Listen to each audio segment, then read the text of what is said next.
These peasants think they're important because they serve wine in clean glass. Pathetic. Look at them dark hands, empty minds. And this? This is your future partner?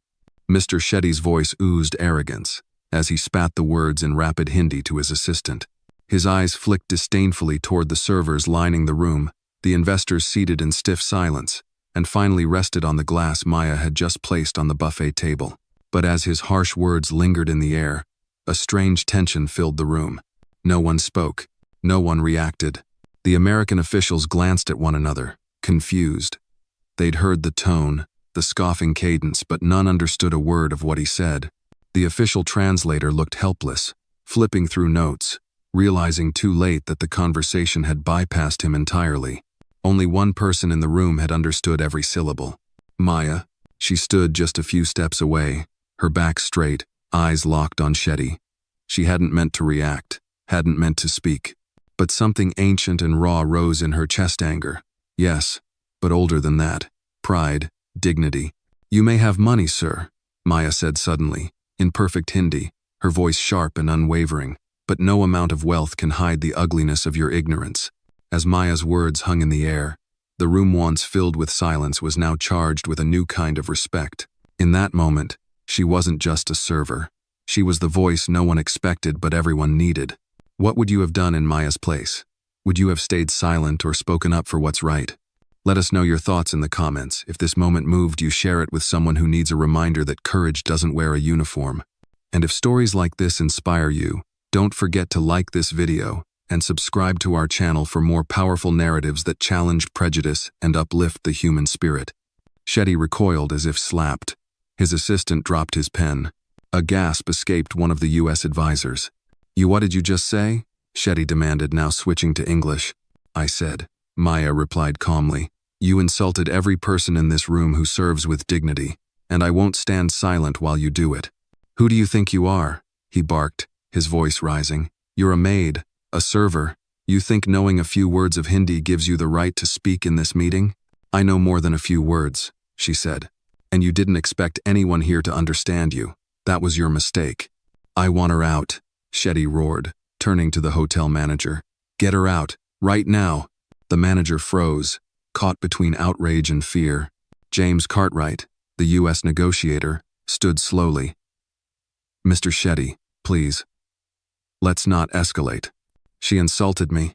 You insulted everyone, Maya said, stepping forward, still in Hindi. You dismissed our intelligence. You mocked our appearance. And you did it in a room where you assumed no one was listening. Turner, the lead counsel, stood from his chair. This is absurd, she staff. She doesn't have clearance to speak here. I wasn't trying to speak, Maya replied. But when a $5 billion deal is about to collapse because someone can't recognize a misinterpreted clause, someone has to. Now the room held its breath. Clause 12B in the draft agreement, she said, her tone composed but firm, was referenced using an outdated term from India's 2015 energy regulations. It's since been updated. That's the source of confusion, not disrespect, not incompetence. Shetty's eyes narrowed. How do you know that? Because I studied the policy, because I studied your language, because I listen.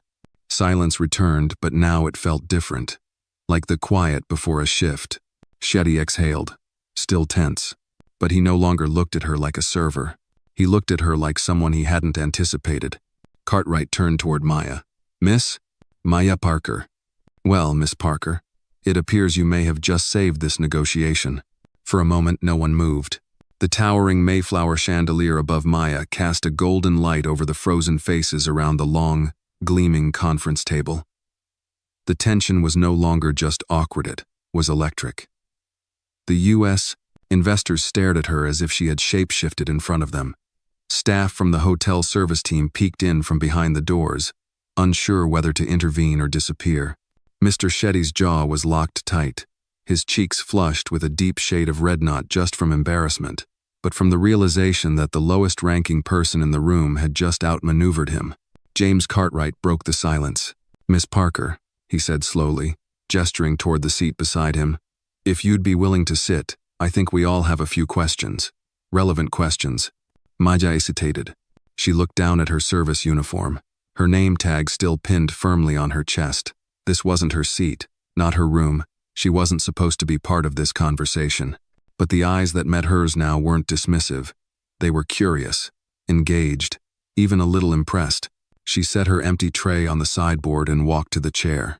Turner's voice sliced through the fragile thaw. "With all due respect, Mr. Cartwright, we can't just hand the table over to hotel staff.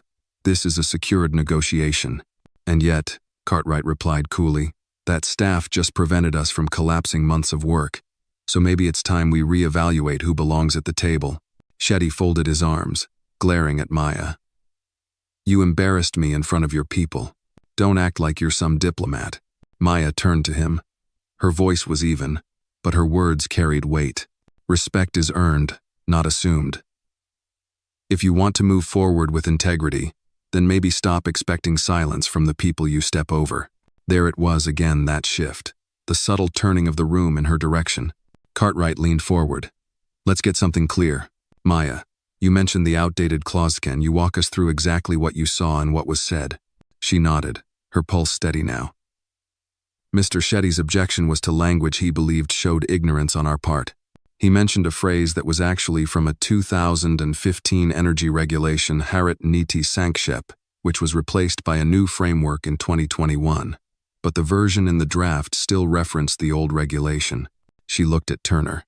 "That draft was printed with your notations." Turner tensed. I reviewed multiple versions. It's possible an earlier file was circulated by mistake." Maya didn't flinch. "It wasn't a mistake. It was negligence. And you were counting on the fact that no one in this room could read the original language." Cartwright rubbed his temple. "Well, that explains the friction." Shetty's assistant cleared his throat. "I can confirm Miss Parker's assessment. That clause has not been used in any Indian government filing since February 2021. Shetty raised an eyebrow at his aide. "You knew this?" The assistant hesitated. "No, sir. I just checked now on my tablet." The room murmured again. Maya's gaze swept the table. These were people who had worked in policy, law, diplomacy, and yet not one of them had caught the flaw. She wasn't gloating, she was stunned. Stunned that the right knowledge, from the wrong person, had been invisible. "Mr. Cartwright," Maya said, "this project matters. Clean energy isn't just policy, it's people. If we can't get the language right, we'll never get the trust." Cartwright nodded slowly. "You're absolutely right." He looked around the room. "I move we take a 20-minute recess. Everyone review the draft. Legal will confirm what Miss Parker identified. When we return, we'll proceed with full clarity." No one objected. As people began rising, Maya stood too. She turned toward the door, ready to slip out as quietly as she'd spoken up. But Cartwright called after her. "Maya, stay close." She blinked, caught off guard. "Sir, I have a feeling this won't be your last word in this deal." Maya didn't respond. She only nodded, then stepped outside into the hallway. As the heavy doors closed behind her, her heart finally beat like a drum. She stood still, back against the wall, the white trim cool against her spine. Her hands trembled slightly, not from fear but from release. She'd spent years holding her voice in. Today, it had come out. She could still hear her grandmother's voice in her head.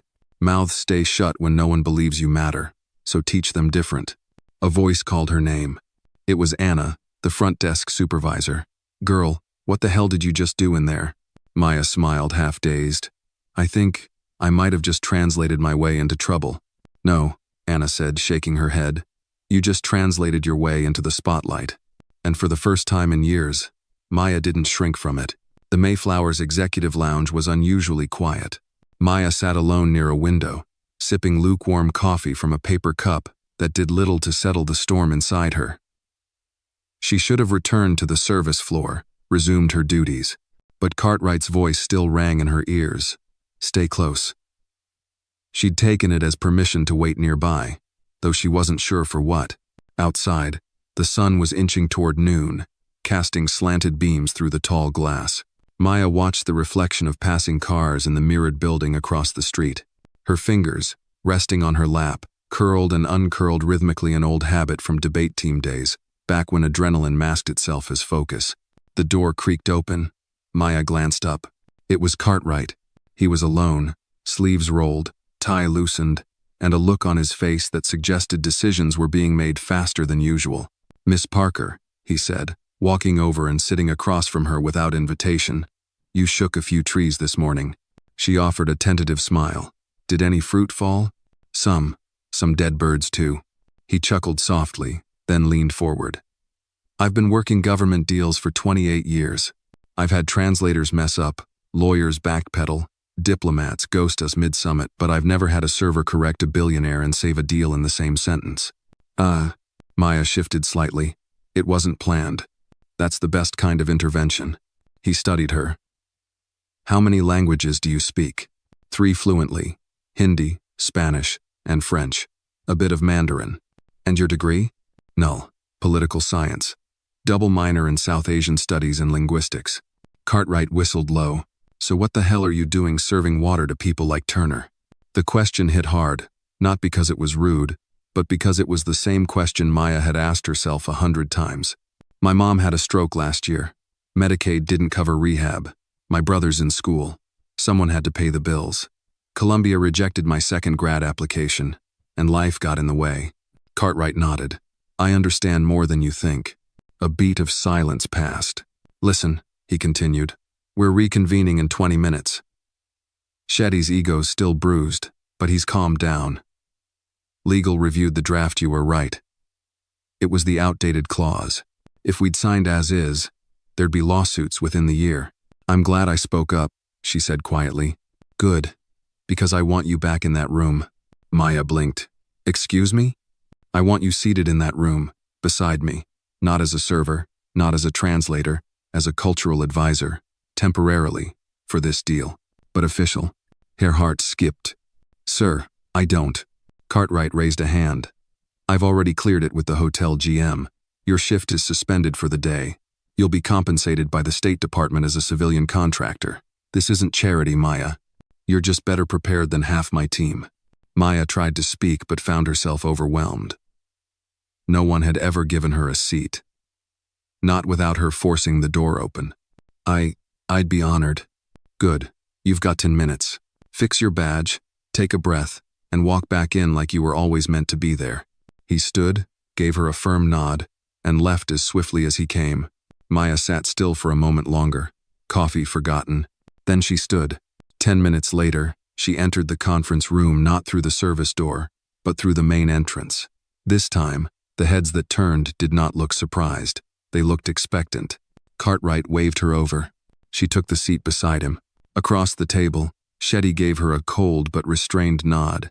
His assistant glanced away, clearly unsure how to process the shift in dynamic.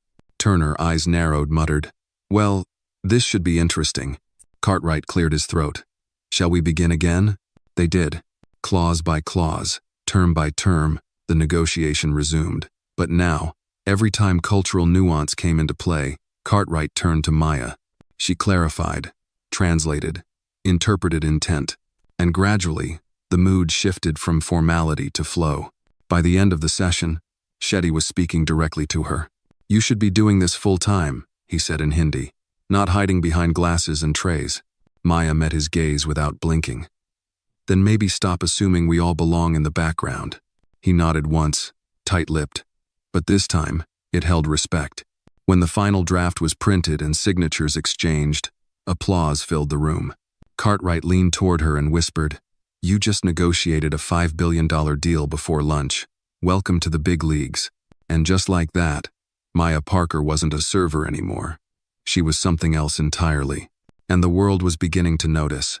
The conference room emptied slowly, like the aftermath of a long storm. Papers were gathered, briefcases snapped shut, and a faint buzz of congratulatory chatter rippled across the room. The ink on the agreement was still wet, yet its impact had already begun to settle. As Maya stood beside Cartwright, watching the flow of important men and women exit, she felt the surreal weight of it all pressing gently on her chest. It had happened. She'd spoken out, stood her ground, and now she wasn't just seen, she was part of the room. "Make sure to follow up with legal on the addendum," Cartwright said to his assistant, then turned back to Maya. "Come with me." There's something you should hear." They left the grand conference room and walked through the narrow service corridor toward the staff elevator. Cartwright tapped the call button, then glanced at her with something unreadable in his expression. "People are going to start talking," he said. "Not just about what happened today, but about you. They're going to ask where you came from, who sent you, what your angle is." "I don't have an angle," Maya said quietly. "You do now," he replied. The elevator dinged. They stepped in. As the doors closed, Cartwright sighed, not in frustration, but caution. "I'm not trying to scare you, but rooms like that full of men with power and ego don't change because of one afternoon. You poked a hierarchy. Don't be surprised if it pokes back." They arrived on the administrative floor. Cartwright led her to a small glass office tucked between two larger suites. Inside, a woman in her 60s with silver hair and sharp eyes was waiting. "Ellen Dubois," Cartwright introduced. "Senior Advisor, Office of Cultural Diplomacy. Ellen, this is Maya Parker." Ellen extended a hand. "Quite the entrance you made, young lady." Maya shook her hand firmly. Ellen gestured for them to sit. "Cartwright says you've got the ears and instincts of a field interpreter and the backbone of a prosecutor. That true?" "I try not to stay silent when I know something's wrong," Maya replied. "Good, because I want to offer you a provisional assignment. Temporary, unofficial, but significant." Maya straightened in her chair.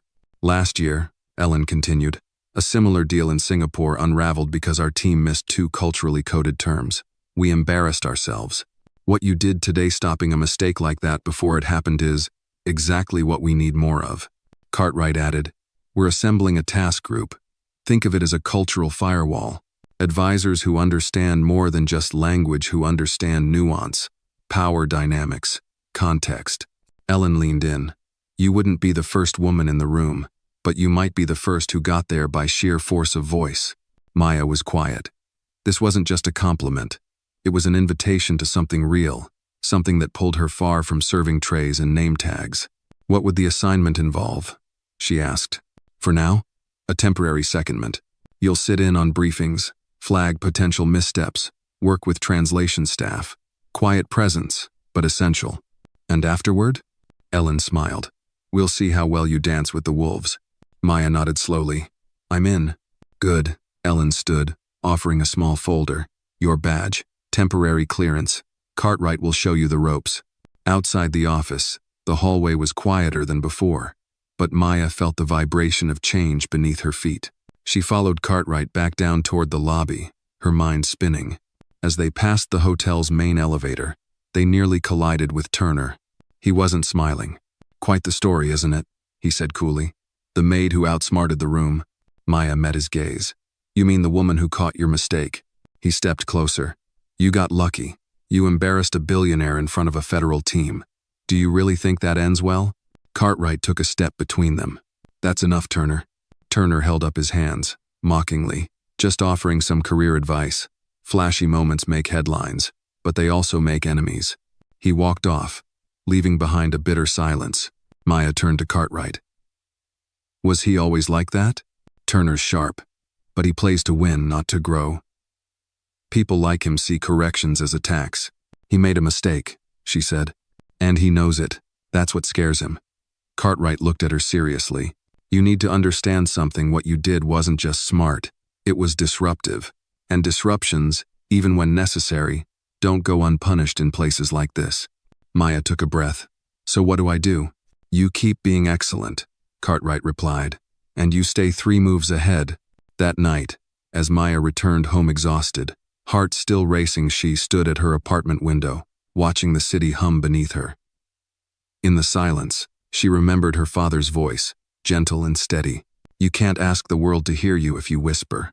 Speak up, always." She wasn't whispering anymore, but she knew now being heard was only the beginning. 2 days later, Maya stood at the threshold of the Reagan Federal Building, her new badge clipped nervously to her blazer. It still felt surreal, this shift from carrying pitchers of water to carrying the weight of cultural interpretation in high-stakes rooms. But surreal or not, the metal detector buzzed her through, and she stepped into a world she had once only observed from the periphery. She had been briefed earlier that morning. She would join a closed-door session between U.S. tech representatives and an envoy from an international consortium. Nothing legally binding, but reputations were on the line. Ellen had insisted Maya's presence was essential, and Cartwright had seconded it without question.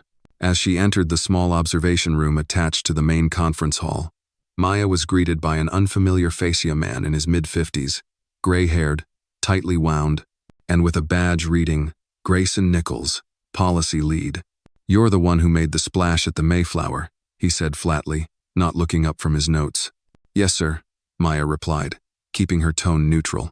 "I'm told you'll be sitting in. Just don't interrupt. These things are delicate." She nodded. "Understood." Grayson glanced up, then did a visible double-take. "You're young. I'm qualified." He grunted, but said nothing else. Maya took her seat and reviewed the updated draft of the partnership agenda. She spotted 2 phrasing inconsistencies in the translated briefing materials almost immediately. Small, but if misinterpreted, they could cast unintended offense. She marked them discreetly and flagged them in a quiet note to Cartwright's aide. Minutes later, the delegation entered. 4 sharply dressed executives from Southeast Asia, accompanied by a woman named Dr. Lin, took their seats. Dr. Lin wore a silk scarf over a pristine cream suit, her expression unreadable but attentive. Maya watched as the conversation unfolded, pleasant at first, full of compliments and vague promises.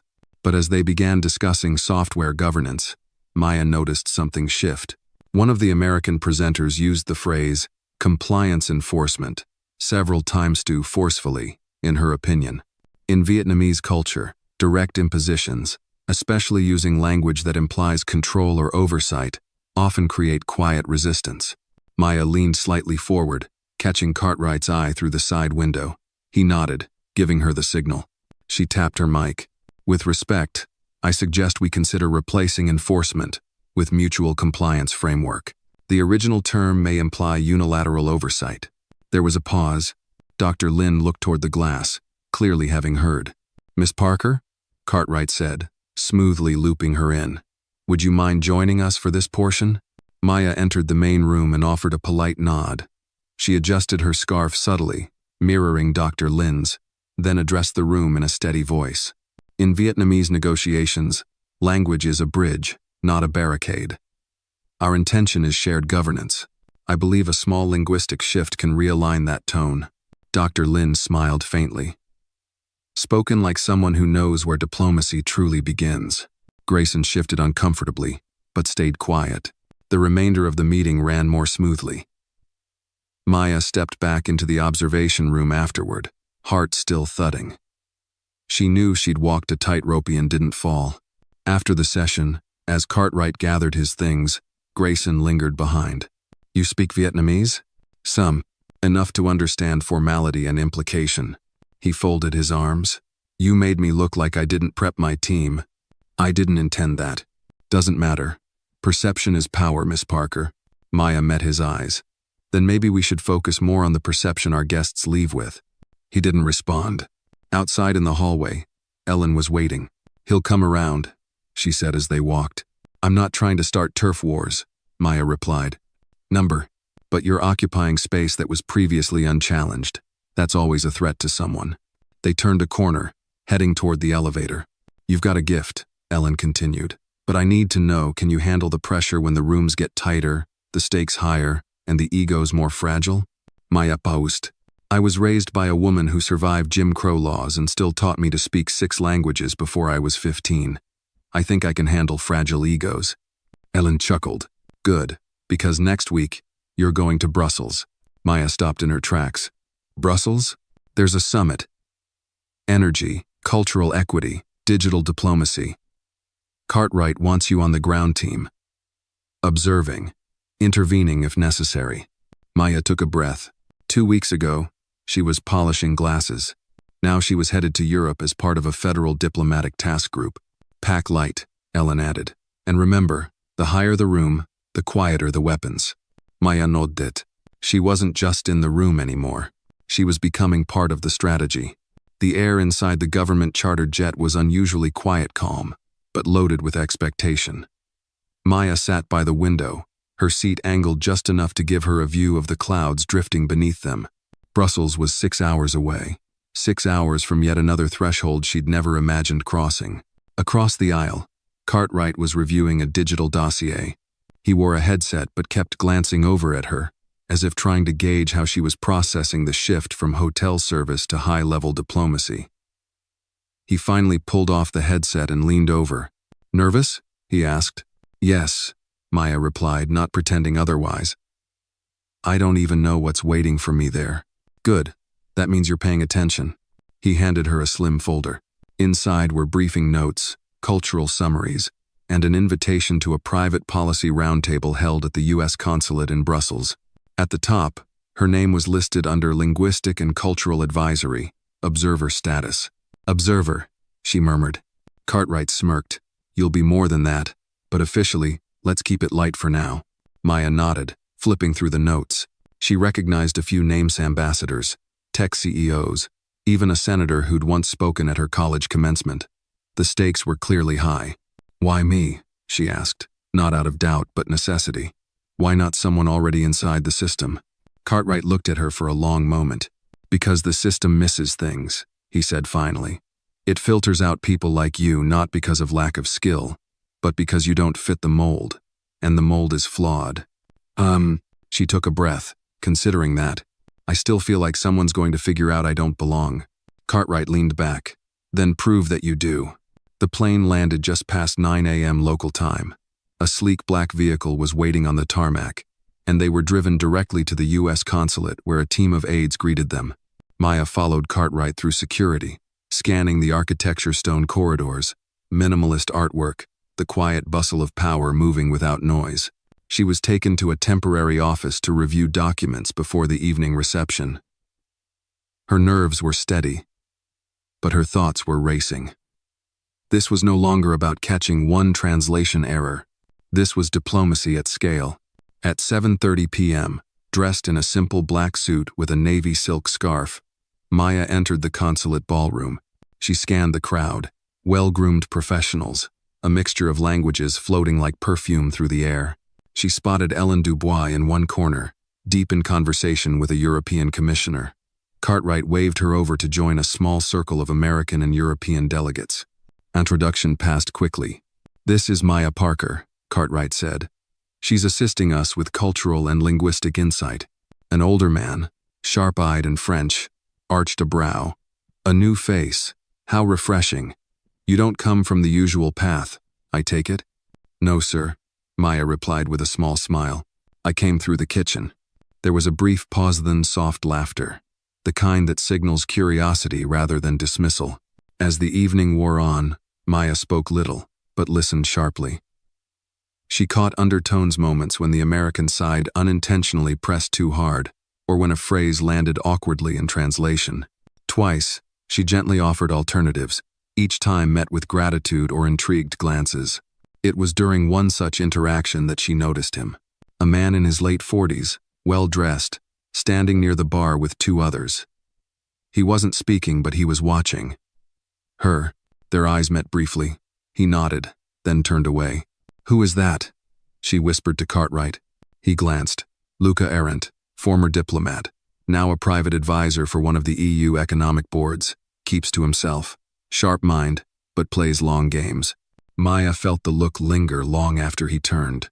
Later that evening, after the event, she walked the quiet halls of the hotel they'd been assigned to. The corridor lights dimmed with motion sensors, casting long shadows as she passed. Her phone buzzed. An encrypted message from Ellen. "Tomorrow's briefing includes Arendt. Don't underestimate him. He tests people before he engages. Keep your answers clean, your insight sharper." Maya stared at the screen, the weight of each word sinking in. This wasn't just about diplomacy anymore. It was a test, and somewhere in this city of glass and whispers, the real game was about to begin. At precisely 8:45 a.m., Maya entered the briefing chamber on the third floor of the consulate, her notes pressed tightly under one arm. The room was smaller than she expected, intimate, understated, but no less intimidating. Around the rectangular table sat 7 individuals, all with quiet authority written into the lines of their posture. Ambassadors, legal aides, energy consultants, and at the far end, Luca Arendt. He didn't acknowledge her as she entered, but she could feel his attention, even from across the room. He sat perfectly still, hands folded before him, expression unreadable. His gaze wasn't intrusive, but analytical, like someone reading a text only he understood. Cartwright gave her a quick nod and motioned toward the seat beside him. Maya took it silently, laying her documents in front of her, already rehearsing responses in her mind. The meeting began with the Belgian delegate outlining the framework for cross-border renewable investment protocols. Much of it was familiar to Maya. She'd spent half the night absorbing it. But it wasn't the content she was focused on. It was the nuance. At one point, the Danish advisor used the term priority nations, referencing a list of countries for initial partnership. Maya immediately noted a flicker of discomfort from the Nigerian representative seated 2 chairs away. She leaned slightly toward Cartwright and whispered, "We should recommend changing priority nations to initial phase partnerships. The current phrasing implies hierarchy, not sequence." Cartwright nodded and spoke up. "Small recommendation language refinement. Initial phase partnerships might be less weighted." There was a murmur of agreement around the table.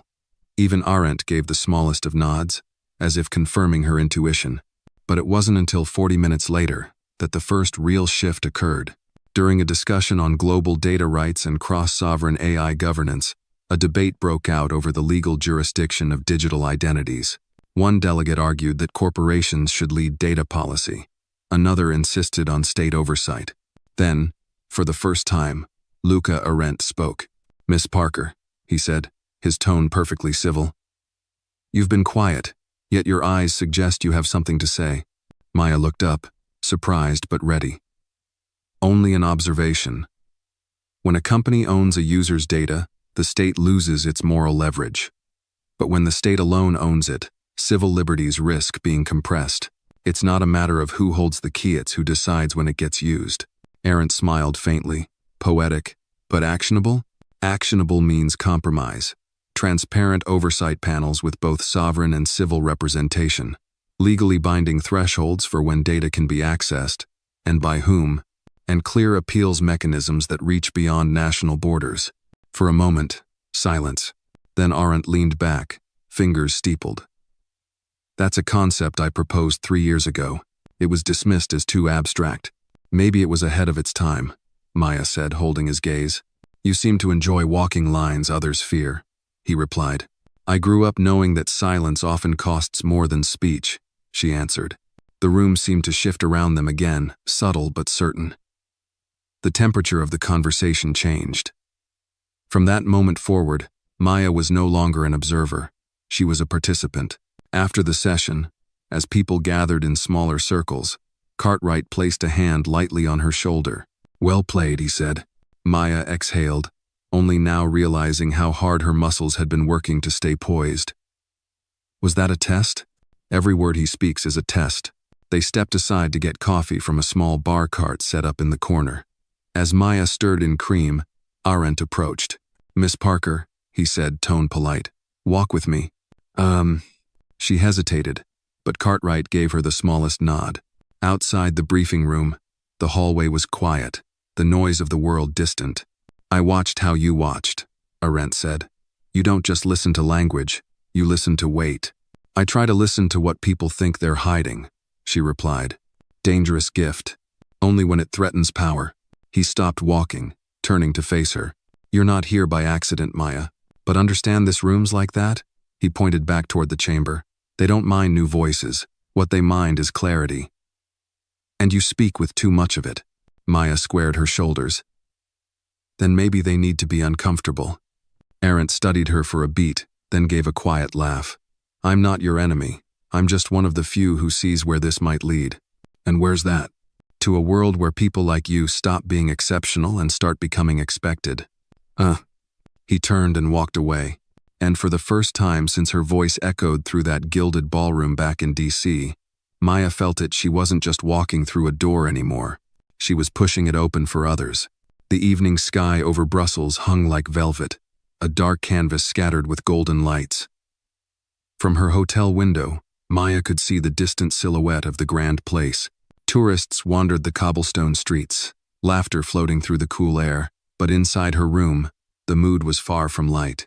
She sat at the edge of her bed, her laptop open, screen aglow with draft notes from the summit. Her comments and revisions were now being directly embedded into the master documents, a clear sign her presence was no longer peripheral.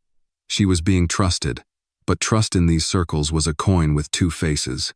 A soft chime on her phone startled her. Message from Ellen. Need to speak. Meet in the West Lounge. Now. Maya grabbed her blazer and descended the stairs quickly, passing a few other delegates in the lobby who nodded at her with an air of cautious recognition. Her name was starting to circulate, not always with praise, but definitely with attention. The West Lounge was dimly lit, a quiet retreat with tall windows and velvet armchairs arranged like chess pieces. Ellen sat in one, a glass of water before her. No papers, no device. "You're making waves," she said as Maya approached. "I thought that was the point," Maya replied, half smiling. Ellen's expression remained serious. "It is, but there's chatter. A few senior advisors, American and foreign, think you're moving too quickly. One even implied you were planted." Maya blinked. "Planted? As in, strategically placed to stir or surveil. It's nonsense, of course, but this is the danger of rising fast. People start rewriting your origin story to make it more convenient for them."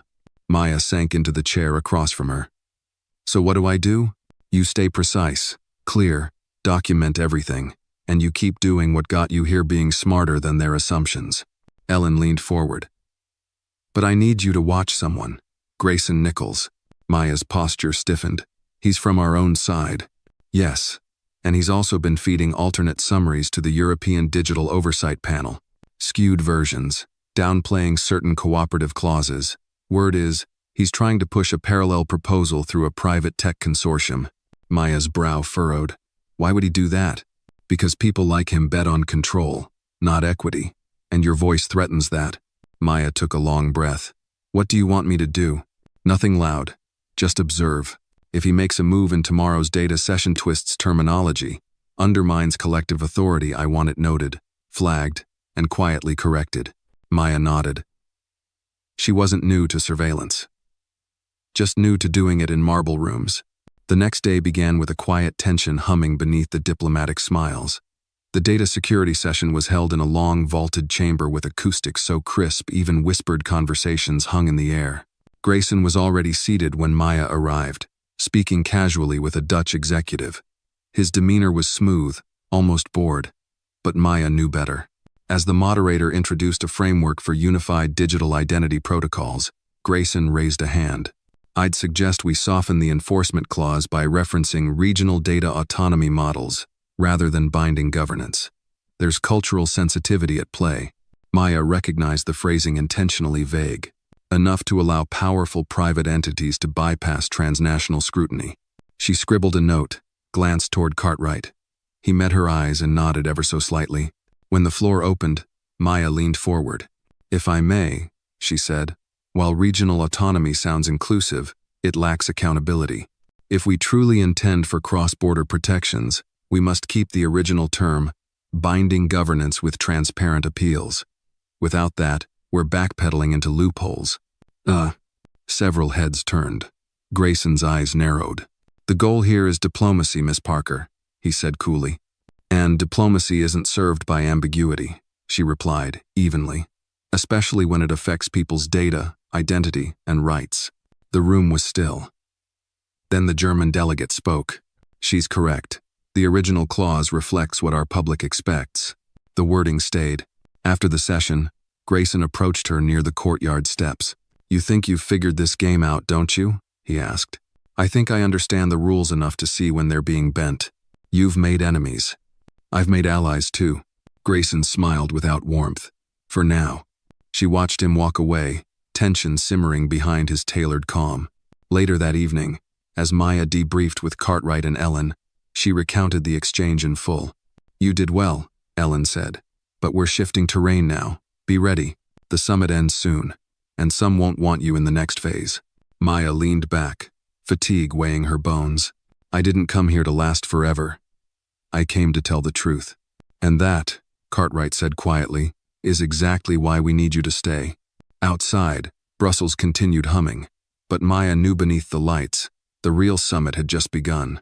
Maya had thought the final day of the Brussels summit would offer some measure of calm, but as she entered the main hall that morning, she sensed immediately something had shifted. Conversations were more clipped, smiles tighter, and several glances, once respectful or curious, now carried a different weight. Suspicion, caution, perhaps even resentment. She moved with practiced ease, nodding to familiar faces, collecting her updated dossier, and making her way to the side of the room where Cartwright stood speaking with a Spanish cybersecurity attaché. He broke off when he saw her. "There's a memo circulating," he said without preamble. Unofficial, unsigned, but clearly authored by someone inside the American delegation. Maya's heart stilled. "What does it say? That you overstepped. That you're not a credentialed diplomat. That your presence here skews the neutrality of our team." She kept her face composed, but her stomach tightened. "It's Grayson. Almost certainly, but it's veiled well. He's no fool. What do? We stay the course. But you need to be sharp. If they're trying to freeze you out, they'll do it through process, not confrontation." As if on cue, a junior Belgian staffer approached her with a clipboard. "Miss Parker, your clearance for the final working group session has been amended." Maya blinked. "Amended how?" "You've been moved to observer status. Remote access only. You'll be watching from the adjoining room." Cartwright started to object, but Maya touched his arm. "It's fine," she said. "Let them play." She followed the staffer to the smaller observation suite, its glass wall providing a view into the main room. A speaker piped in the conversation, slightly delayed, but clear. She took a seat, watching as Grayson positioned himself near the head of the table. Ellen was absentied up in a closed-door intelligence briefing, which left Cartwright flanked by a new State Department assistant, who barely looked old enough to vote. The meeting began with the review of joint resolutions on data equity. As each item was reviewed, Maya could see the subtle pattern: Grayson twisting phrases, downplaying prior agreements, nudging the conversation toward ambiguity. Then came the moment she'd been waiting for. Grayson proposed a voluntary clause on ethical oversight, replacing a binding resolution that Maya herself had drafted 2 days earlier. It was a direct attack on her work framed as a compromise. She picked up her tablet and typed quickly, sending a secure message to Ellen. Clause 3.2 being altered removes binding oversight. Grayson driving it. Intentional obfuscation. Request intervention. Seconds ticked by. Nothing. Then, suddenly, a flicker of movement at the edge of the room. Luca Arendt. He hadn't been listed as attending today's session, yet there he was, stepping through the side entrance, whispering briefly to a protocol officer, and walking directly to the table. He didn't speak right away. Instead, he stood behind his seat, hands folded. "I apologize for the late entrance," he said calmly.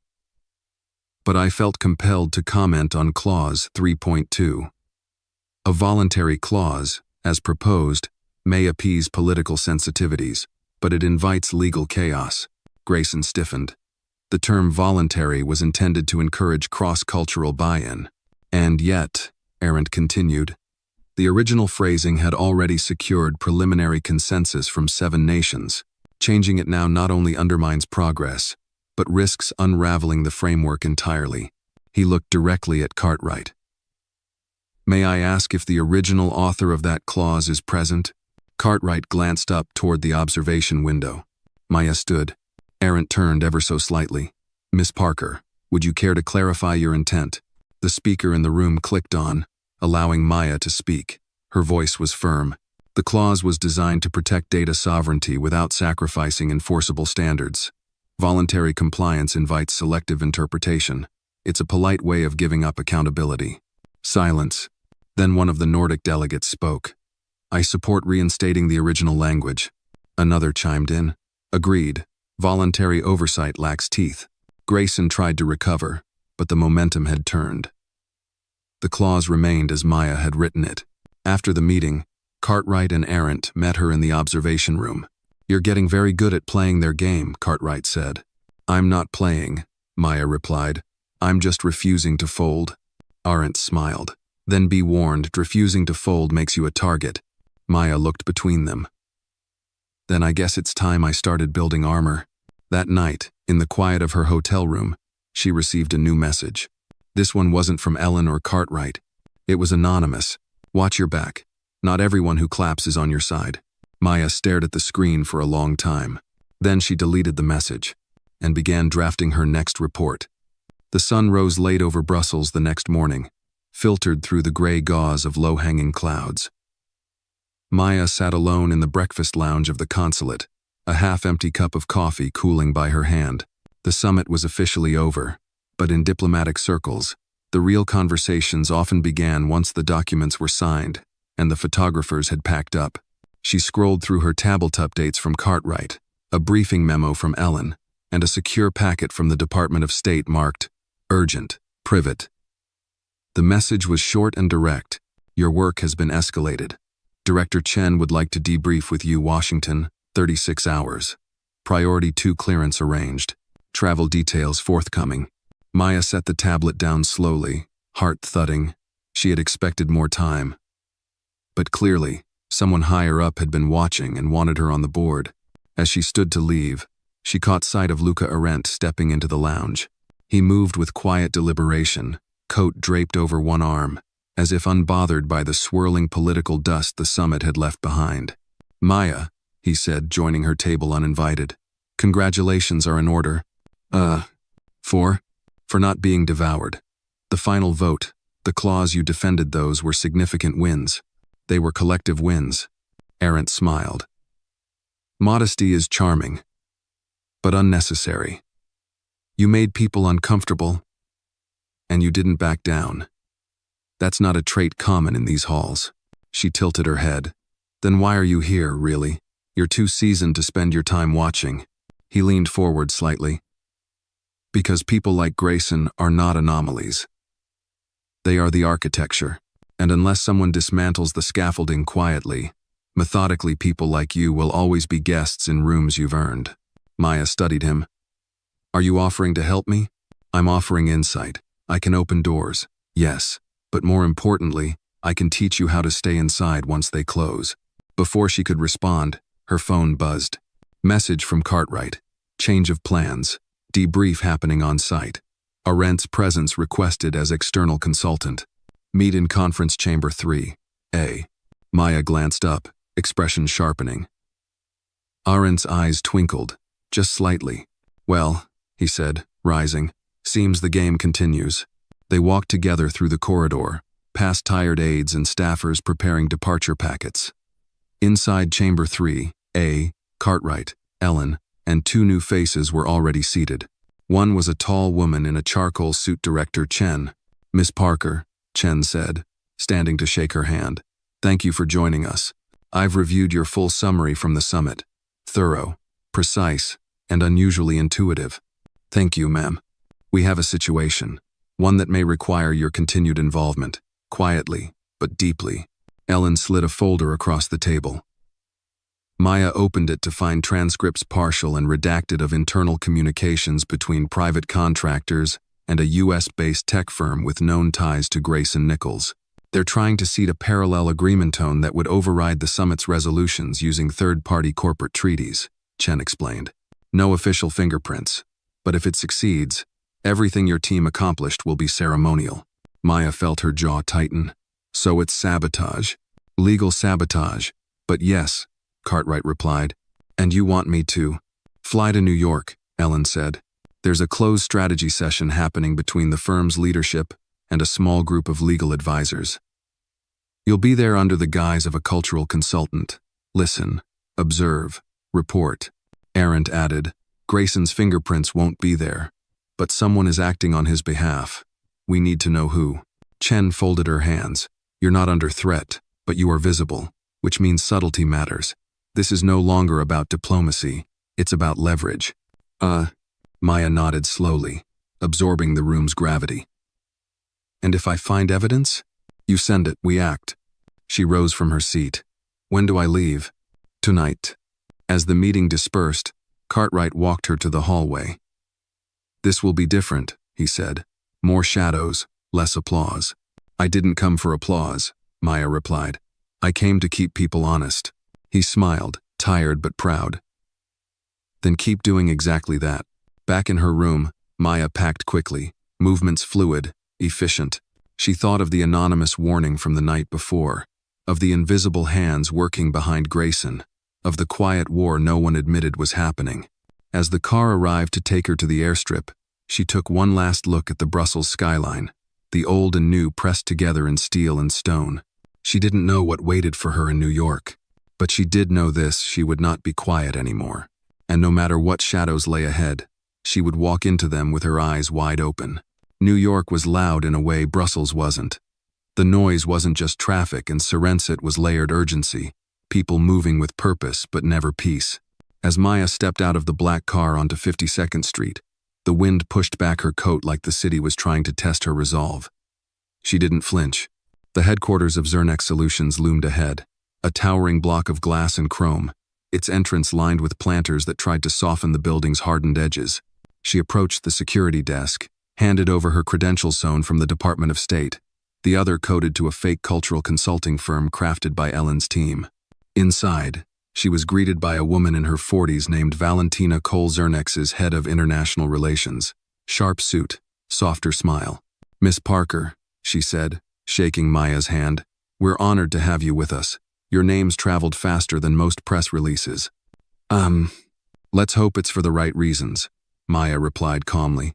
Valentina led her through the lobby, into a private elevator that required dual access.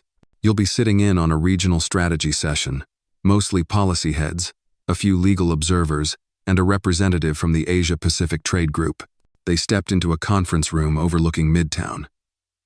The walls were all glass, the table a single slab of polished stone. Maya was introduced in passing, her presence explained as a lens on narrative inclusivity for upcoming initiatives. She took her seat near the window, a tablet in front of her, stylus in hand, and began listening. The meeting started predictable updates on regulatory timelines, ongoing market concerns in Southeast Asia, and shifting language and policy drafts. But within 20 minutes, the conversation took a darker turn. A man named Conrad Hale, a legal consultant with a clean-cut exterior and an unnerving calm, began discussing how to adapt existing clauses from the Brussels summit into a proprietary draft for Zernex's private agreement with a network of multinationals. "This way," he said, "we maintain the spirit of the summit while avoiding entanglement in actual enforcement mechanisms." "Enforcement mechanisms," Maya repeated silently. The exact framework she had fought to preserve. Another executive chimed in. "What about the cross-border accountability clause?" Conrad smiled. "Language is flexible. We'll substitute it with domestic interpretation authority. It won't raise red flags immediately." Valentina glanced across the table but said nothing. Maya's stylus moved quickly, her notes encoded but meticulous. It became clear, this wasn't a meeting about cooperation. It was a workshop in how to neutralize it. After 2 hours, the session adjourned for a catered break. Maya stepped aside, checking her secure channel, uploading her notes with minimal metadata. As she hit send, she felt a presence at her back. "Careful," a voice said softly. "Some of us are still watching." She turned. It was Valentina. "I know who you really are," Valentina added, "or at least, who you're not. You're not just here to talk about cultural alignment." Maya didn't blink. "And yet, here I am." Valentina looked at her for a long moment, then nodded toward a quieter corner of the floor. They walked in silence until they reached a glass partition that hid a small seating area. "I used to believe in this place," Valentina said, her voice low. "Then I started reading what didn't make it into the minutes." Maya waited. "You're not the only one trying to stop what's happening, but you need to move fast. Tomorrow, they're finalizing the alternate draft and sending it to a closed group of congressional aides.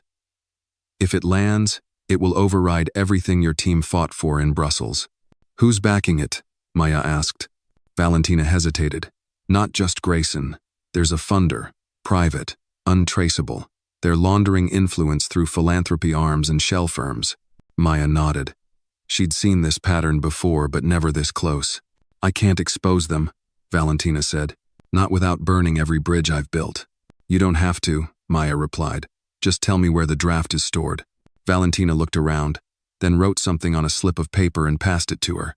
"Sub-level 3, secure archive room, red server bay. Username only works until midnight." "You didn't get this from me," she said. "You have my word." That night, under the pretense of reviewing cultural reports in the Zernex data library, Maya took the staff elevator down to the sub-level. The hallway buzzed with fluorescent light and the silence of late hours.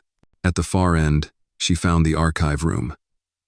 The door opened with a biometric scan tied to her temporary credentials, another back door Ellen had arranged. Inside, rows of servers blinked steadily. She approached the red bay, entered the username, and waited. The screen flickered to life. A folder appeared. Zernex, Diplomatic, Draft, Version 4. She opened it. There it was, line after line of policy rewrite. Her clause on binding governance? Replaced.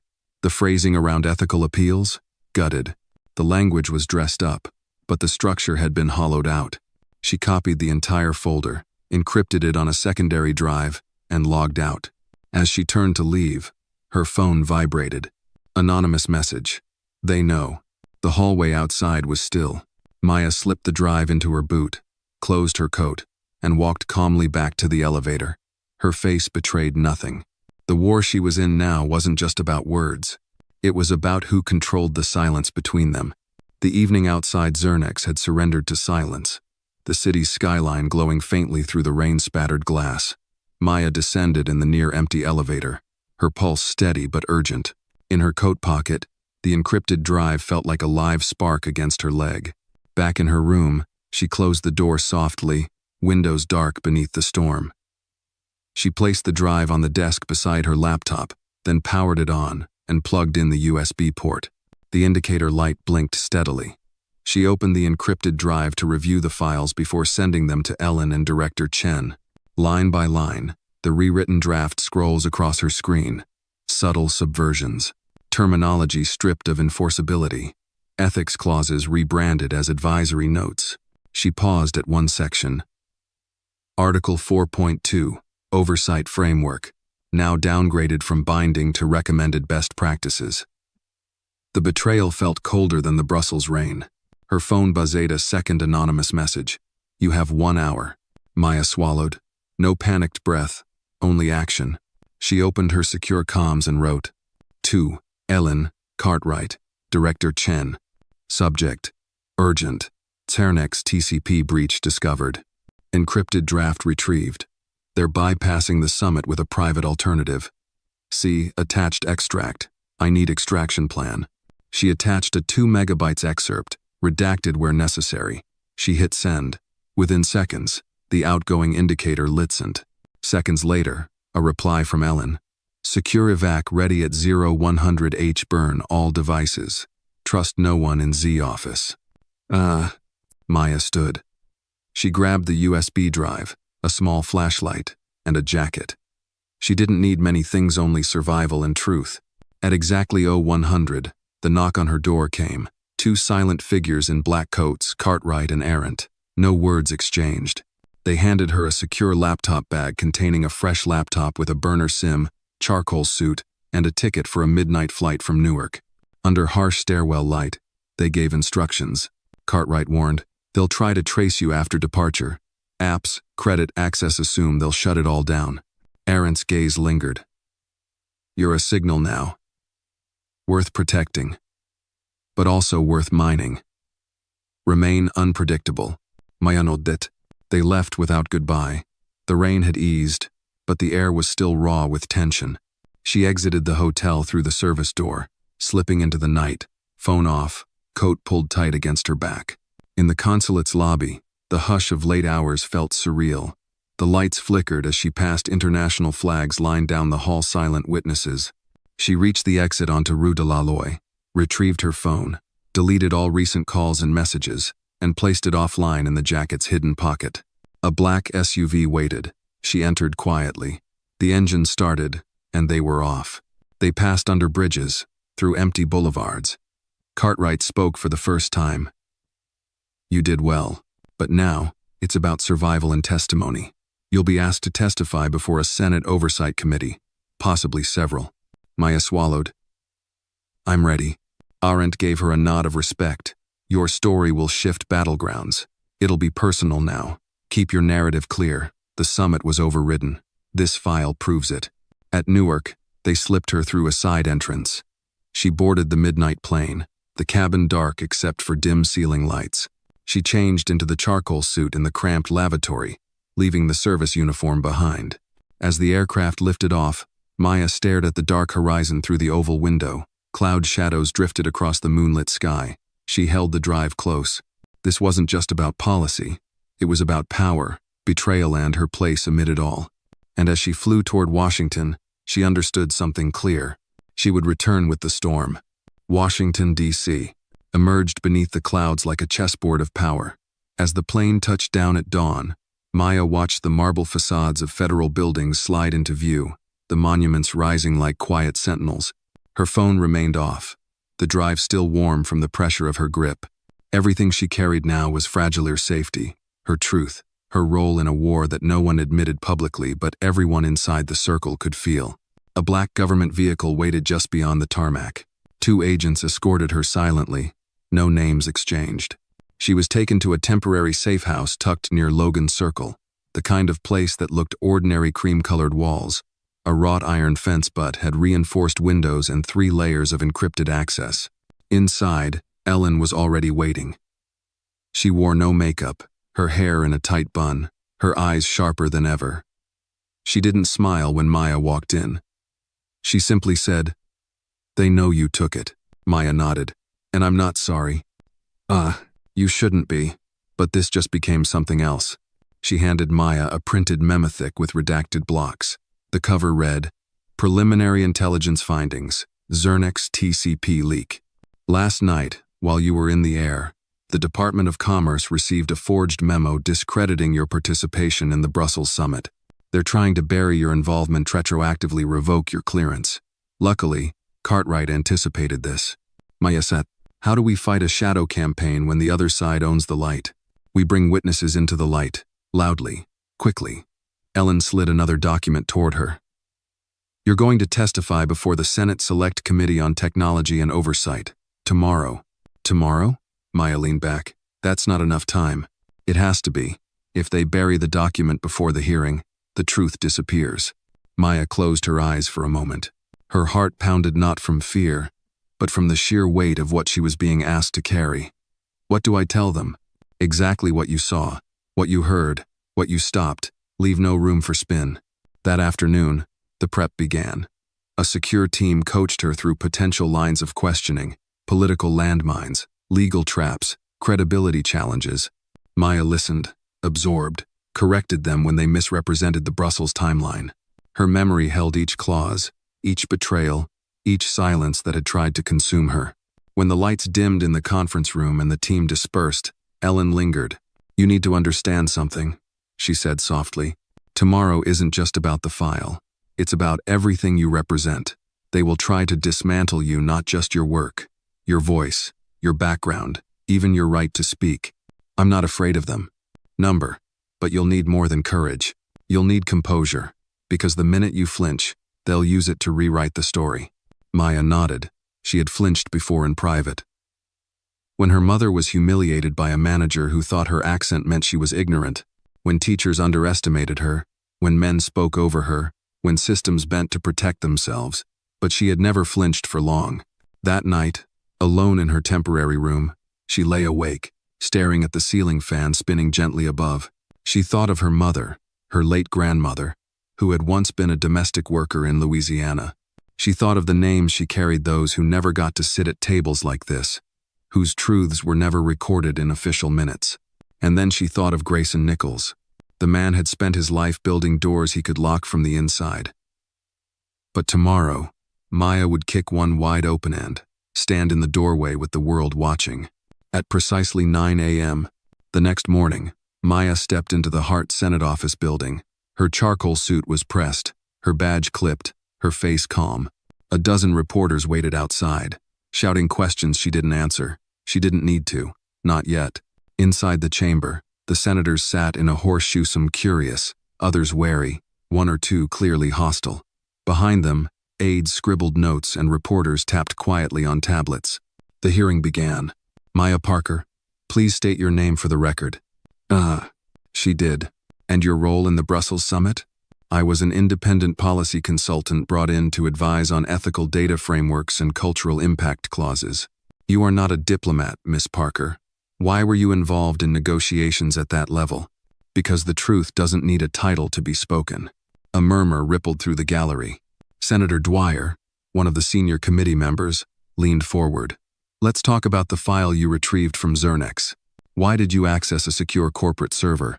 Because that server contained an alternative treaty meant to override the international consensus from Brussels.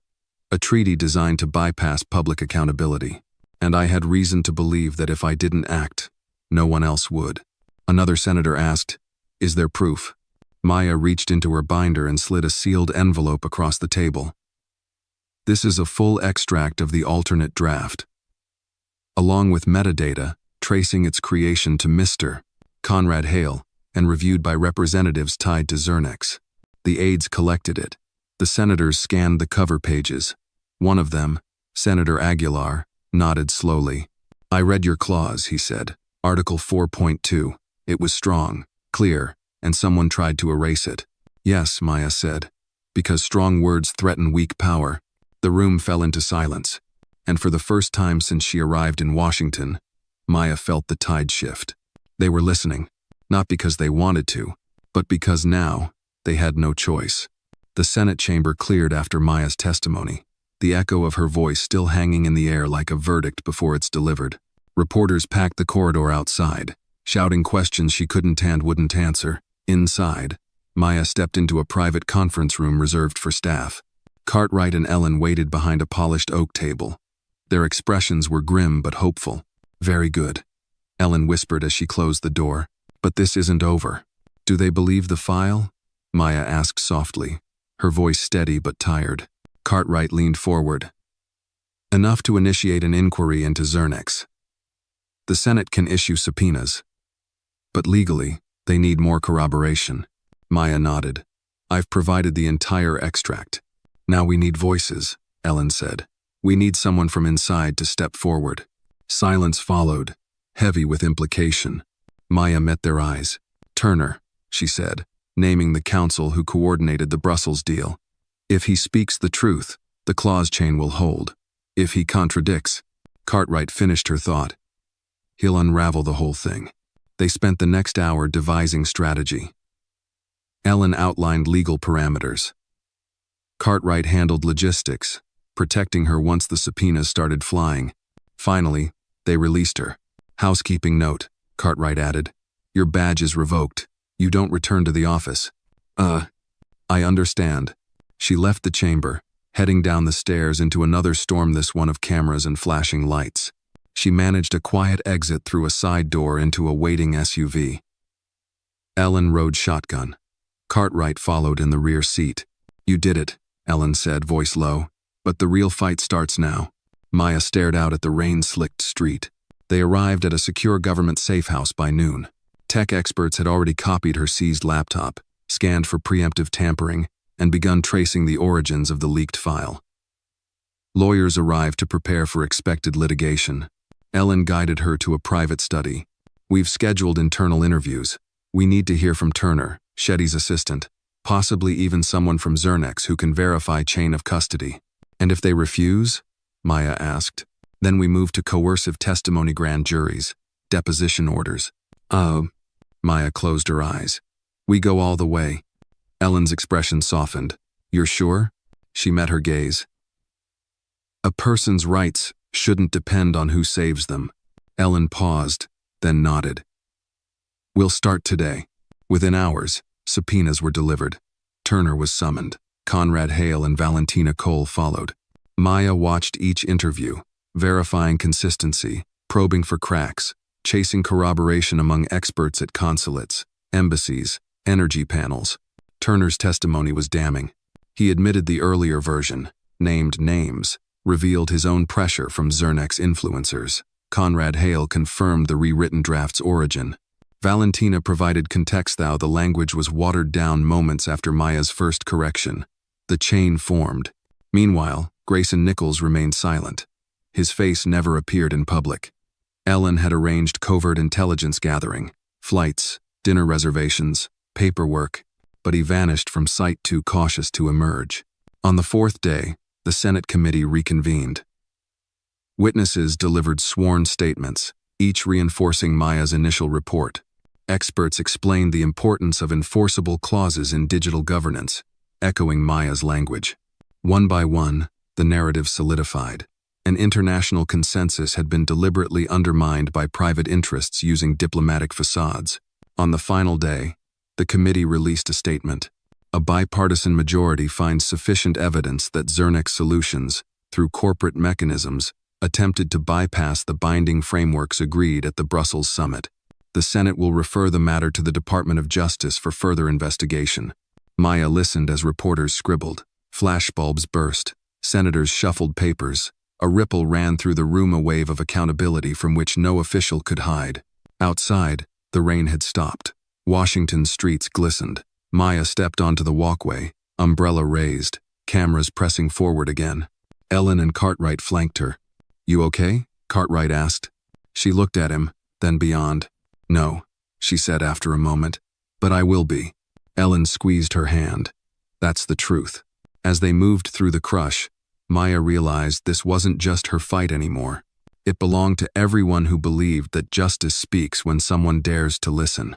And in that moment, the storm broke not with thunder, but with clarity. DC had transformed. The city felt different, now muted, attentive, as if holding its breath. Maya stood in the foyer of a modest rented townhouse, the door closing behind her like a curtain after a long act. Cartwright, Ellen, and 2 secure transport officers were with her. The townhouse had been arranged as a transition point before she returned homier, wherever safety took her next. Outside, the afternoon light was pale, filtered through high, overcast skies. She hadn't slept well, but she felt strangely awake, like her senses had recalibrated. Every footstep on the wooden floor felt deliberate, like a drumbeat marking time, resolution. Cartwright rounded on her. "The DOJ review will take months. Meanwhile, they're offering you a full-time advisory position. Official staff, protected witness, diplomatic consultant." Maya absorbed that. It wasn't the accolades or pay, it was permanence. A seat they could not take from her. Ellen handed her a sealed envelope. "Your first paycheck and security clearance. Badge valid internationally." Maya's fingers trembled slightly. She turned the envelope in her hands. "All of this? For me?" "Not just for you," Ellen replied. "For the principal. For everyone whose rights were quietly eroded today." She tucked the envelope inside her blazer. "Then let's go public." Cartwright nodded. "Next stop, press briefing at State Department. You'll speak alongside the Deputy Secretary." Maya exhaled. "Let's finish this." 20 minutes later, they arrived at the marble hall outside the State Department press room. Reporters, camera crews, and a hushed sense of expectation filled the space. Flags lined the walls. A podium awaited. Maya took a deep breath, straightening her suit. Cartwright gave her a final nod. Ellen squeezed her hand before slipping away into the crowd. The Deputy Secretary, Marianne Rhodes, approached Maya and tapped her arm gently. She smiled at a steady, experienced smile that carried reassurance. They stepped up together. Rhodes began. "Today, we stand at a crossroads. Between the promise of global collaboration and the threat of clandestine manipulation. Miss Maya Parker displayed integrity and courage, qualities not bound by title, but defined by action." Maya swallowed. She faced the microphones. "When I entered the Brussels summit, I was invited as a cultural consultant to an unexpected, unofficial. I stayed because something needed saying. Words matter, not just because they're written, but because they change lives." Her voice carried across the hall. They honored a consensus that recognized digital sovereignty, ethical data use, cross-border accountability. But then, behind closed corporate doors, others tried to undo it, crafting language so soft it broke under scrutiny. "I hope my actions remind everyone. Treaties aren't just ink. They're promises to people, promises we can't afford to breach." The room was silent. Then, applause. Questions volleyed instantly. Reporters shouted. Maya and Rhodes answered honestly, calmly. When asked who would be prosecuted first, Rhodes answered that the DOJ would conduct its own investigation, and any corporate or individual found in violation of public trust would be held accountable. Maya stepped aside, adrenalized and drained. A reporter waved a microphone. "Miss Parker, Will you run for public office? She paused, considering. My voice belongs to the truth, not a political party. But if making systems more accountable is public service, count me in. The flashbulbs went off in waves. Later, after the briefing, Maya walked outside with Cartwright. The sky had cleared to pale blue. A breeze stirred. She looked up at the department facade, white columns, guarded steps, history embedded in stone. You did it, Cartwright said softly. You changed the rules, and you changed the game. Maya touched the envelope inside her blazer. Everything's still ahead. He smiled. So are you. They paused as a car pulled up to take Maya to her next assignment. Thank you, both of you, she said quietly, for stepping in when I couldn't, when I wasn't even sure I could. Ellen's voice came from the vehicle. You never had to be sure, you just did. Maya climbed in. The door closed. The engine purred. As the vehicle pulled away, she looked back at the department steps at where she once stood unofficially, and now stood officially, as more than a consultant, as a catalyst. She checked the envelope again and smiled. Not for what she'd earned, but for what she'd begun. Because justice, she understood now, doesn't end once the storm passes. It begins when someone steps forward to speak and then refuses to step back. The first sunlight of morning settled over Washington like a benediction, soft and cautious. Maya awoke in her secure apartment to a ringing phone. She answered, voice still coated in sleep. Miss Parker, it's Director Chen. The tone was professional, muted urgency behind it. I have a special assignment. Are you available? Maya sat up. Yes, sir, of course. Meet me at Embassy Row in 1 hour. I'll be waiting at the British Chancery. She hung up. 5 minutes later, the small envelope from Cartwright was gone, replaced by a sleek diplomatic badge, identifying her as Policy Advisor, Cultural and Digital Affairs.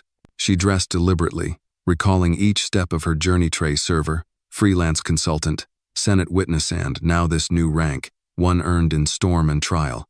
Outside, the city hummed. Tourists at the mall, early joggers along the National Mall, diplomats shuffling between chanceries. Maya's badge granted privilege, but she still moved deliberately, exuding confidence and focus. Arriving at the British Chancery, a tall red brick building with crisp Union flags, she was greeted by Director Chen and a lean intelligence officer named Malcolm Reyes. Thank you for coming, Chen said. This is urgent. A multinational coalition is forming a global digital charter. We're hosting the first private working group here today. Maya glanced at the roster. Representatives from G20 nations, NGOs, tech firms, and no Americans, Malcolm interjected. They were excluded by design. Chen nodded. Until today. You're the U.S. voice. Quiet but authoritative. The coalition worried about leaks after the Zernex scandal. They built a working group that moves slowly, hopefully avoiding leaks. But today there's momentum. We move to influence language now. Maya exhaled. Let me guess. They're softening binding protections? Exactly, Chen confirmed. Our allies expect pushback. We need you to speak for principles, not politics. Inside the foyer adjacent to a large conference table, Maya scanned the room. Delegates clustered in small groups. She spotted Martin Keller from Germany, whose friendship she earned in Brussels, Dr. Ananya Rao from India, whose sharp mind challenged her at every turn, and a young Chinese diplomat, Mei Li, observing quietly. At 10 exactly, Chen opened proceedings. Miss Parker is here to ensure global commitments remain enforceable and inclusive. She's our cultural linchpin. Maya nodded and stepped forward. The initial agenda focused on data governance. Keller began, we must clarify jurisdictional boundaries, while remaining flexible for innovation. Rao followed, noting the importance of civil society input. Mei Li emphasized harmony and stability. Then David Orr, representing a major East Asian tech firm, suggested replacing state obligations with voluntary standards. Maya raised her hand. If voluntary is used, who ensures compliance? A charter without teeth becomes an aspiration, not an agreement. She maintained respect while pushing pressure. The room paused. Rao spoke up. I agree. We've seen how policy papers can sit on shelves. We need action. Orr frowned. State-led enforcement is too rigid. It stifles innovation, Maya responded. But unchecked innovation, especially in AI and data, carries risks for civil liberties. We must embed accountability mechanisms. The dialogue intensified. Keller cited EU law. Mei Li tempered interpretations. Maya subtly shifted tone, highlighting practical examples. Inadvertent profiling, algorithmic bias, cross-border legal dilemmas. She paraphrased findings from the Zernex files, without naming names, principles only. Midday, the chamber broke for lunch. As plates were cleared, Chen whispered to Maya, "You're making impact, but they're regrouping. Expect the afternoon to focus on jurisdictional architecture." True to form, post-lunch, semantics became battlefield. Delegates debated phrases: state sovereignty, cross-national oversight, extraterritorial enforcement, binding arbitration. Maya quietly listened, annotating margins, preparing her moment. That moment arrived when Orr proposed a compromise. Let's include an article stating data, sharing obligations, subject to mutual agreement, leaving enforcement indefinite. Maya stood. You're shrinking oversight again. Mutual agreement can freeze protections indefinitely. Heads turned. Rao added, we cannot allow loopholes in the foundation. Orr hesitated, eyes flicking to Mei Li, who offered a steady nod. Finally, Keller spoke. I support Miss Parker's position. We must maintain enforceability as default, not exception. The work resumed with renewed clarity. Maya directed attention to a clause she drafted. Article 10. 2. Signatory states agree to submit enforcement claims to an independent tribunal, established jointly, funded through UN reassignment, activated upon breach notification. Mei Li raised a delicate concern. What of national sovereignty? Maya replied, the tribunal respects each state's law, but ensures global standards are upheld if claims are serious. Sovereignty is balanced by responsibility. Orr's expression shifted. Doubt crept in. The room leaned toward compromise, not concession. They moved into the final drafting session with mechanisms for oversight and joint review explicitly incorporated. At 5 p.m., Chen called final adjournment. Thank you, all. Miss Parker's insights were instrumental. We will circulate the draft within 48 hours, with her language included as core. Delegates applauded. Maria offered quiet nods of respect. Later, outside on the chancery lawn, Maya stepped aside. Mei Li approached her softly. In China, we say clarity is the bridge, Mei Li said. Your clarity built our bridge today. Maya smiled appreciatively. Rao joined. Maya, your voice was indispensable. Keller added. If Washington needs you, I hope you'll say yes. Maya watched the three of them leave, then spoke with Director Chen and Malcolm at their parked car. What happens now? She asked. There will be internal reviews, Chen said. The draft will go through diplomatic channels, then ministerial approval. But today's agreement is unprecedented. Malcolm handed her a handwritten note. Invitation to speak at the next G20 Digital Summit in Bali. Maya took it. Her next mission was already forming. She paused, breathed in the evening air tinged with lawn jasmine and street lamps. She remembered Beijing streets, Brussels corridors, Zernex server rooms, Senate floors, State Department hallways. Her path had been unexpected. Her voice had been forged in resistance. And now it had shaped treaties. She tucked the note into her jacket pocket. Tomorrow, she would go to Bali. But tonight, she stood on Embassy Row knowing a new story had begun, and this one had many chapters yet to write. The flight to Bali carried the scent of salt and the promise of another beginning. As the plane descended over Nugura Rai International Airport, Maya pressed her forehead against the window. Below her lay an island shimmering with turquoise waters, lush rice terraces, and a labyrinth of volcanic slopes. This summit was the final hurdly public stage for all she had built in shadows and briefings. She stepped off the plane into a framed mosaic of ceremonial umbrellas and trumpet fanfare. Indonesian delegations greeted her with traditional warmth. Her role, speaker on agenda panels, liaison between global North and South voices, and guardian of the digital charter's enforceability language. In a world hungry for transparency, her presence represented something more: integrity embodied. In the delegate lounge, she found Mei Li and Dr. Rao conversing quietly. They welcomed her with smiles that carried genuine respect. Your clause pushed through in Brussels now anchors our final Bali draft, Rao said. We must ensure it stays unaltered. Maya nodded. They know I'll hold firm, Mei Li added, and I'll defend it from the east. Their alliance warmed her. Moments later, Chen and Cartwright joined. Chen handed Maya local protocol instructions notes on Indonesian speech customs, honorifics, ceremonial nods. Deference matters here, but so does conviction. Cartwright's tone softened. You've earned more than respect, you've earned trust. Use both carelessly, and they fall apart. That evening, the official welcome gala took place at a seaside pavilion. Lanterns floated on water. Gamelan music wove through palms and warm air. But behind each diplomat's smile lurked calculation. Maya moved among them carefully, aware she was no longer invisible. Conversations paused when she approached. Eyes measured her similarly. A veteran African delegate waved her over. Miss Parker, he began, our countries look to you now. We trust your voice. Thank you, she replied. I trust ours, and watched him nod. At her table, a representative from Brazil, Rafael Souza, leaned forward. You've built a reputation overnight, but the final draft could still change. Lobbyists work fast. Maya met his steady gaze. Then the question is whether we let interested language pass quietly or carry the charter forward in full sunlight. Raphael smiled, an honest warmth. Then let us walk in the light. They toasted, a small cheer true, not staged. The next morning, plenary sessions began. Maya took the floor during the data governance panel.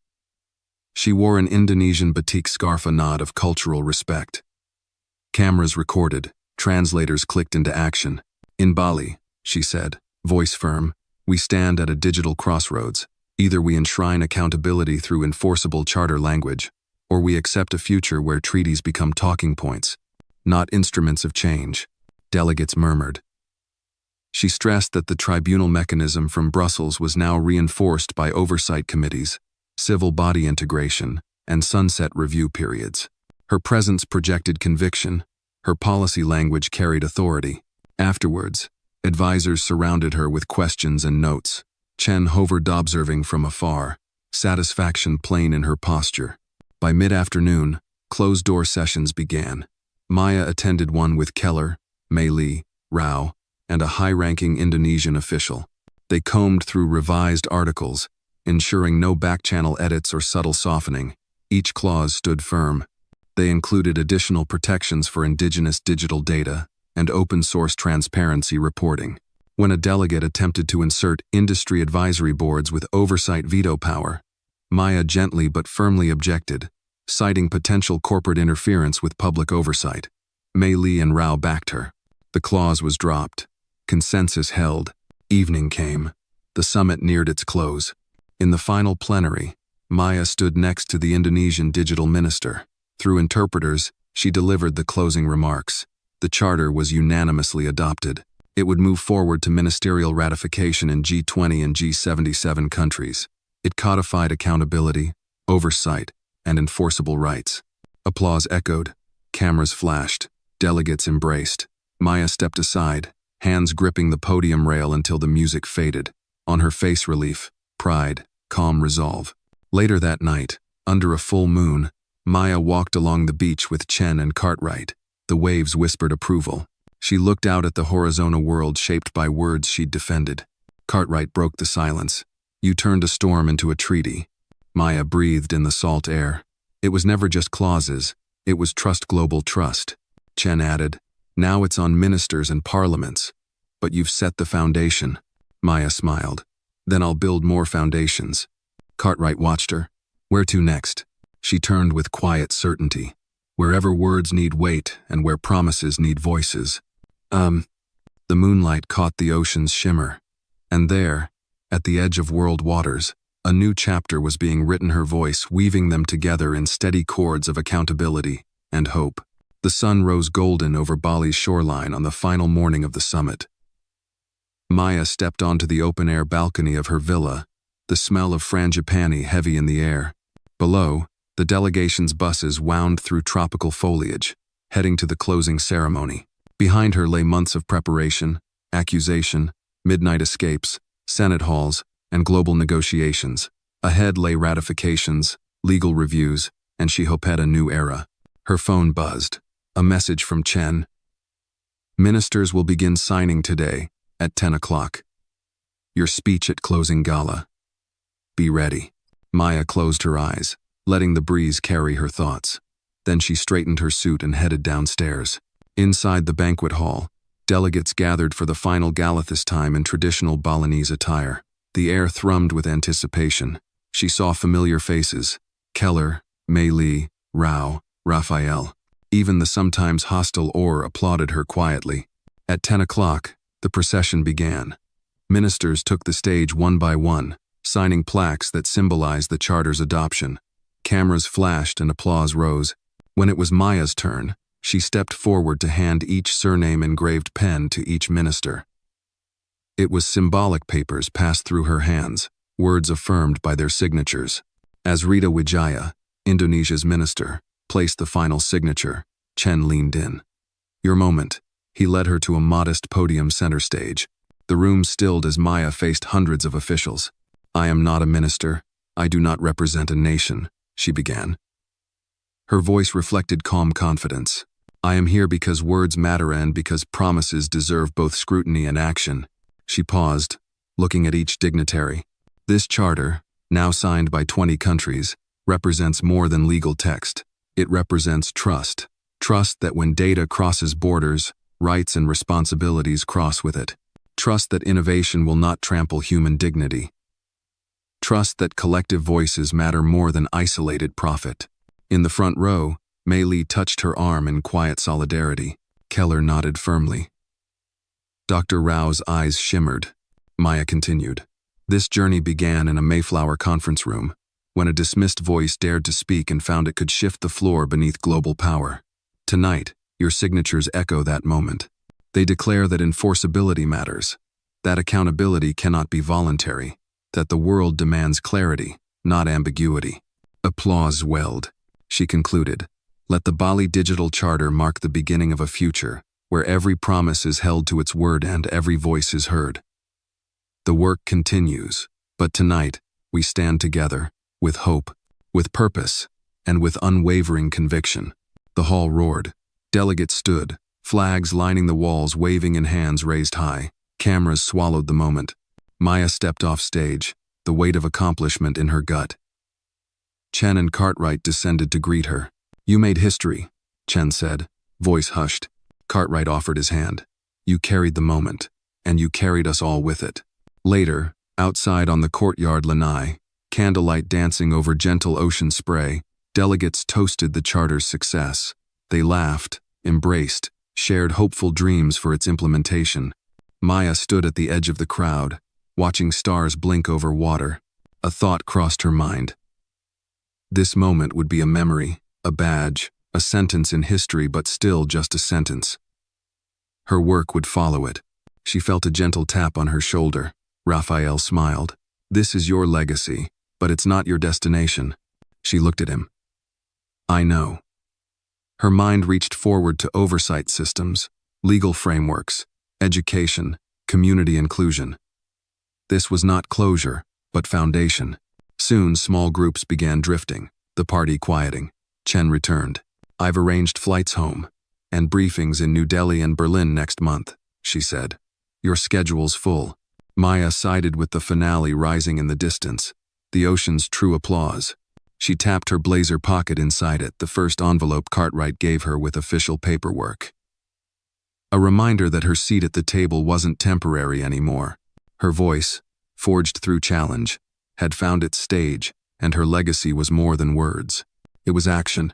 I'm ready, she whispered to the night, and under Bali's sprawling sky, she began her next chapter. The story of Maya Parker teaches us that integrity, courage, and the power of voice can reshape even the most rigid systems. Despite starting from a position of invisibility, Maya stood up against discrimination, manipulation, and silence. Her journey reminds us that justice is not achieved through status or title, but through persistence and the willingness to speak truth when it's most uncomfortable. In a world often dominated by power and profit, her legacy is a powerful reminder. Real change begins when one person dares to hold others accountable and refuses to be ignored.